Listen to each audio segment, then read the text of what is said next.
Hello दोस्तों, स्वागत है आप सभी लोगों का एक बार फिर से। तो रिपोर्टिंग की इस सीरीज़ में आज हम रिपोर्टिंग करेंगे इस 4.5 फीट के डिफनबाशिया की। इस डिफनबाशिया की फ्लावरिंग की और कैसे मैंने इसे लगाया था, किस मिट्टी में, किस गमले में लगाया था, इसकी वीडियोस मैंने शेयर करी हुई हैं। तो ये जो डिफनबाशिया है ये हमने लगाया है मिट्टी के गमले में। डिफनबाशिया का जो प्लांट है ये बहुत ही हार्डी प्लांट होता है। इसे इंडोर आउटडोर रूम के अंदर, अपने बरामदे में, आंगन में, आप कहीं भी इसे, इवन छत पे भी आप इसे लगा सकते हैं। धूप में इसकी थोड़ा सा पत्तियां काली पड़ने लगती हैं, लेकिन इंडोर ये बहुत अच्छे से ग्रो करता है। बहुत ही इजीली छोटी छोटी कटिंग से भी ये ग्रो कर जाता है। और इसके जो ग्रोविंग पीरियड होता है वो स्टार्ट होता है मई से लेकर के अगस्त सितंबर तक। उसके बाद ये थोड़ा सा डोरमेंट हो जाता है। डोरमेंट इसलिए कि इसमें बहुत तेज़ी से ग्रोथ नहीं होती है, लेकिन अगर आप इसकी कटिंग लगाना चाहें तो आप साल में कभी भी इसकी कटिंग लगा सकते हैं। तो आज मैं रिपोर्टिंग करने वाली हूँ इस डिफनबाशिया की। तो ये जो मेरा डिफनबाशिया है ये मैंने लगाया हुआ है गार्डन सॉइल और रेत के मिश्रण वाली मिट्टी में, और मैंने इसे लगाया है मिट्टी के गमले में। आप इसे प्लास्टिक के गमले में भी लगा सकते हैं। तो ये है लगभग डेढ़ से 2 साल पुराना पौधा, और इसमें कोई भी नई कली नहीं आई और रूट बाउंड ये हो चुका है, मुझे इसे देखकर लगता है। क्योंकि ये मैंने लगाया हुआ है 12 इंच के गमले में। इसकी हाइट बहुत अच्छी है, लीफ बहुत अच्छी हैं, लेकिन क्योंकि इसमें बहुत तेज़ी से मिट्टी के नीचे से और साइड से कलियां आती हैं जो कि इसमें नहीं आई हैं। तो और इसकी जो मोटी वाली रूट्स हैं वो भी बिल्कुल गमले के ऊपर आ चुकी हैं। तो मैं आज इसे पूरा ही निकाल करके इसकी रिपोर्टिंग करूँगी। तो रिपोर्टिंग के लिए सबसे पहले इसमें खूब सारा पानी डाल करके इसे 5 से 10 मिनट के लिए छोड़ देना है, जिससे कि मिट्टी नरम पड़ जाए और बहुत ही आसानी से पौधा अपनी पूरी रूट्स और मिट्टी के साथ गमले से बाहर आ सके। तो हमने इसे अच्छे से वॉश भी कर लिया है। तो अब हम इसे 5 से 10 मिनट के लिए ऐसे ही छोड़ देते हैं। किसी भी पौधे की रिपोर्टिंग करने का ये सबसे आसान तरीका है, मिट्टी को अच्छे से पानी से गीला करके 5 से 10 मिनट के लिए छोड़ दीजिए। पौधा बहुत ही आसानी से गमले से निकल आता है बिना किसी रूट के डैमेज हुए। और इसे हमने निकाल लिया है गमले से बाहर। देखिए इसने बिल्कुल गमले की शेप ले ली है।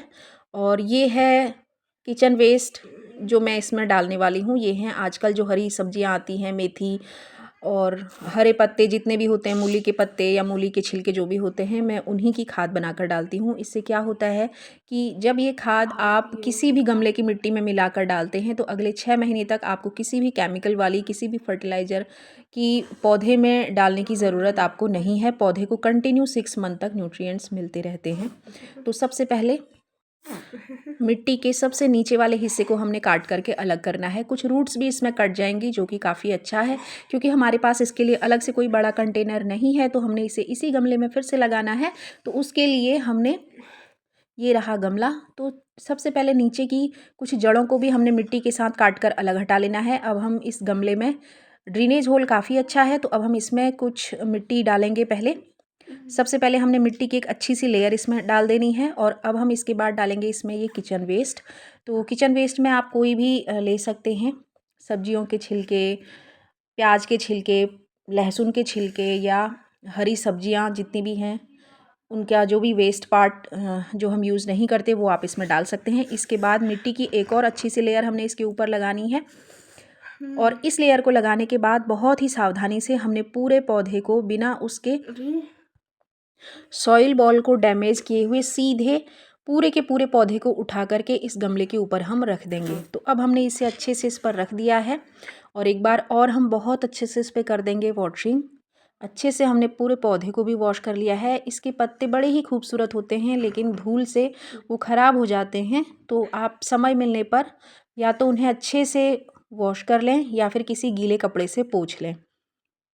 तो रिपोर्टिंग के बाद हमारा पौधा दिख रहा है कुछ ऐसा। इसकी सूखी कटी हुई पत्तियां भी हमने हटा दी, और ये जो दूसरा हमारे पास छोटा पौधा है इसकी भी डैमेज पत्तियों को हमने हटा लिया। तो पौधा देखिए कितना खूबसूरत चमकने लगा है।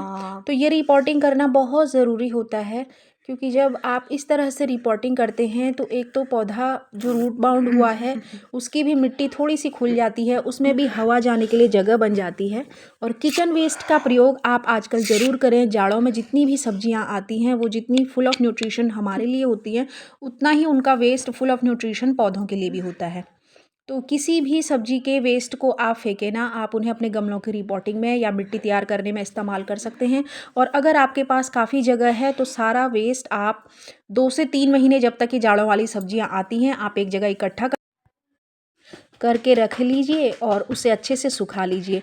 और जब भी आप किसी पौधे के लिए मिट्टी तैयार करें या अपने गमलों की रिपोर्टिंग करें तो आप उसमें उस सुखाए हुए किचन वेस्ट को इस्तेमाल कर सकते हैं। ये इतना फुल ऑफ न्यूट्रिशन होता है कि पौधे के लिए फिर अलग से खाद देने की या फर्टिलाइज़र देने की ज़रूरत ही नहीं पड़ती और पौधे को लंबे समय तक न्यूट्रिएंट्स मिलते रहते हैं। तो ये थी आज की वीडियो डिफनबाशिया की रिपोर्टिंग की और किचन वेस्ट को पौधों के रिपोर्टिंग में मिट्टी तैयार करने में यूज करने की। आशा करते हैं ये वीडियो आप लोगों को पसंद आई होगी। वीडियो पसंद आई हो तो वीडियो को लाइक करें, शेयर करें, सब्सक्राइब करें। Thank you so much.